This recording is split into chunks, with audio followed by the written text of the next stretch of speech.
It is still Christmas time, so we went down to Tequila Town to find distilleries we could visit on a short notice.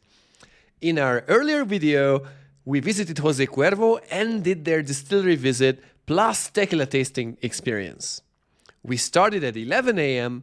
and we finished almost exactly on time at 12:34 p.m.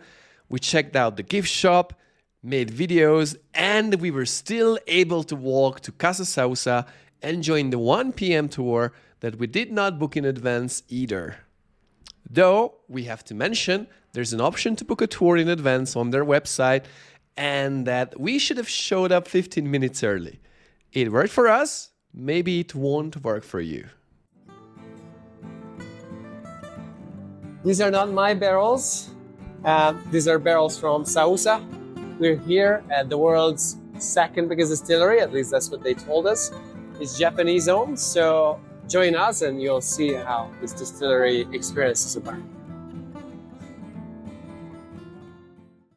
Casa Sauza offers several touring options. The basic tour is 1 hour long and it walks you around the distillery. We took the 2 hours long tour called Casa Sauza, which also included a visit to the house's botanical garden. The other tours include food as well, and since my wife is quite picky, we usually pick options with no food and choose what we eat ourselves. After getting the bracelet from the gift shop, we started the tour by getting on a minibus so we could get to the botanical garden to see the agave harvest process, or hima in Spanish. This wasn't our first tour in Casa Sauza, though haven't visited them for years. So we were surprised when we realized how the tour starts. They used to have an agave in their garden in the distillery to show the hima, so this garden outside of town was a new addition. This garden was located a 10-15 minutes drive from the distillery, just a bit outside of the town of Tequila. They put on some music for us. If you don't like loud mariachi music, or just not used to it like us, boring Europeans, I would probably suggest coming with earplugs ready, like my wife did. The music, I believe, was part of the immersion and to make us get into the right mood, given we are in Mexico, but it is not for everyone. We took a Spanish tour because there was no one else for an English tour, but they did offer English or bilingual tours, and they would have been able to do it. We just simply didn't want to be an extra burden since we were more than capable to understand everything in Spanish. Just wanted to check if they had an English option at all. For the experience, we had a sunny Mexican sky and a 27 Celsius or roughly 80 Fahrenheit temperature, even mid-December. So it was nice and warm. Once we got to the botanical garden, we were able to observe a nice collection of huge cactus plants with written explanation that they are not agave plants. There were agave plants and harvest equipment featured too. Then the main event was a demonstration by a professional jimador harvesting a single agave. If you already saw how it was done, it was nothing extraordinary to talk about. However, since it was the first time for the other guests, it was quite a convenient way to simply observe this process live as part of an experience. Especially since the price difference between the ticket, including the botanical garden, and the basic experience was 110 pesos. If you have never seen an agave harvest, it is a very small investment to see it live and conveniently. We even got a nice sombrero against the sun. Sadly, we didn't get to keep it, but we could still use it to make some good photos. The second station was the barrel aging house back in the town center. This was the only area where we could not make photos. Our tour guide explained that it was due to the humidity level inside. However, we were required to dress up. This Japanese-owned distillery takes health and safety seriously. Instead of sombreros, now we got funny-looking safety helmets and a huge, I mean really huge, sticker saying we're not paid employees here. The barrel house itself is very large, housing tons of barrels, and it is also unique as it houses a very large, thousands of liter capacity barrel they use to make reposado. Hint, reposado can be aged in oak vessels of any size, unlike añejo or extra añejo.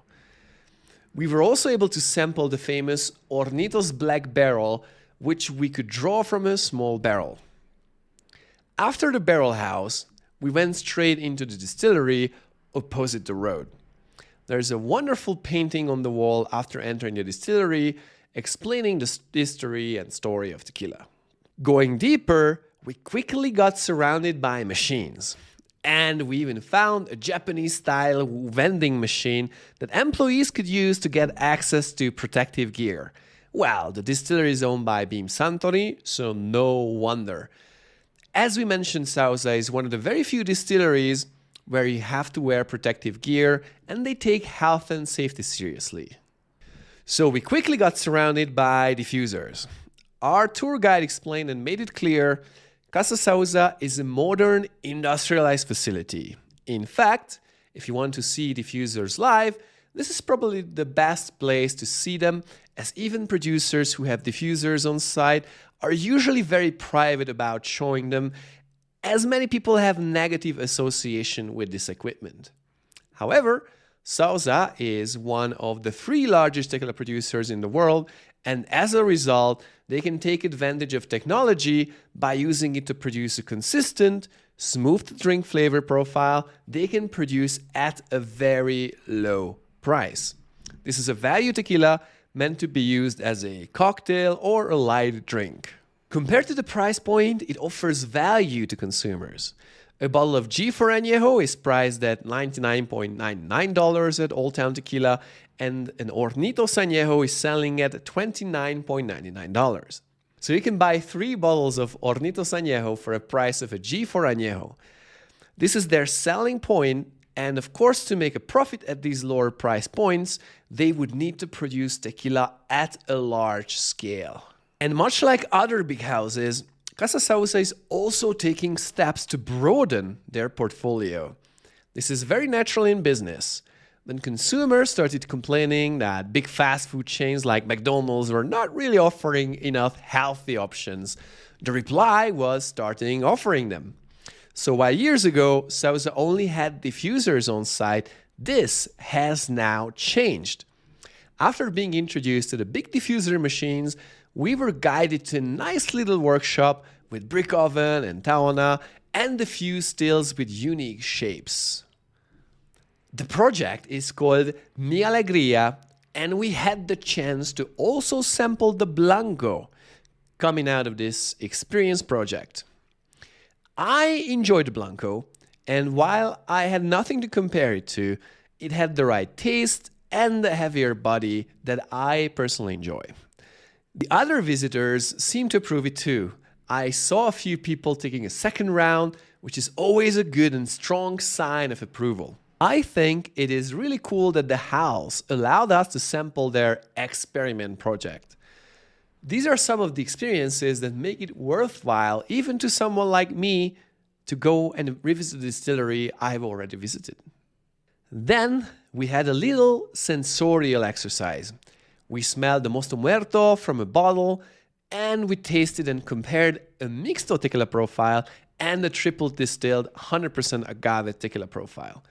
These tequilas were from the regular industrial line, and both the mixto and the 100% agave tequila had a pleasant flavor. They were clearly geared towards being easy to drink. I can imagine people using them as either a cocktail mixer or a smooth, neat tequila experience. And their new artisanal project, Mi Alegría, I described earlier, will be targeted more at the serious consumers, connoisseurs, and aficionados. Then the tour ended with a unique experience.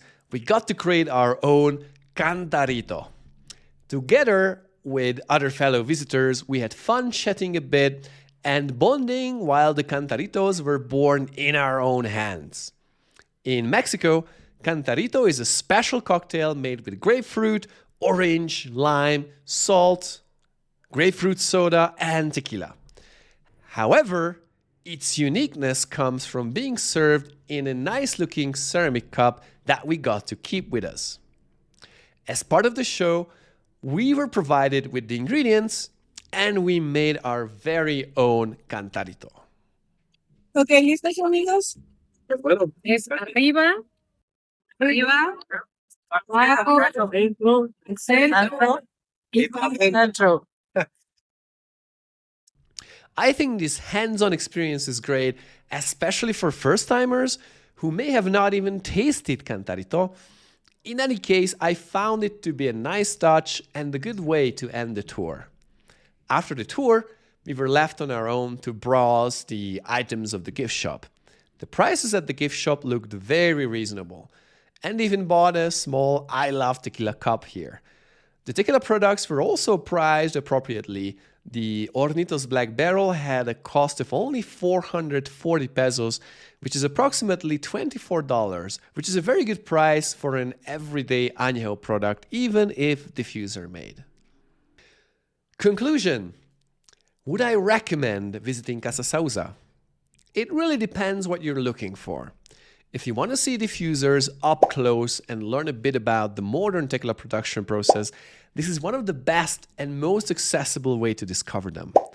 They do have a small artisanal workshop with a taona, but it is not yet working at full capacity and it was not operational when we visited. I think visiting Sauza can be a great complementary tour for those who prefer to visit more artisanal, family-oriented distilleries. The quickest tour only takes 1 hour, and if someone is serious about learning about tequila, visiting the biggest distilleries will give a lot of context and learning opportunities. So yes, I totally recommend visiting Casa Sauza. Cheers.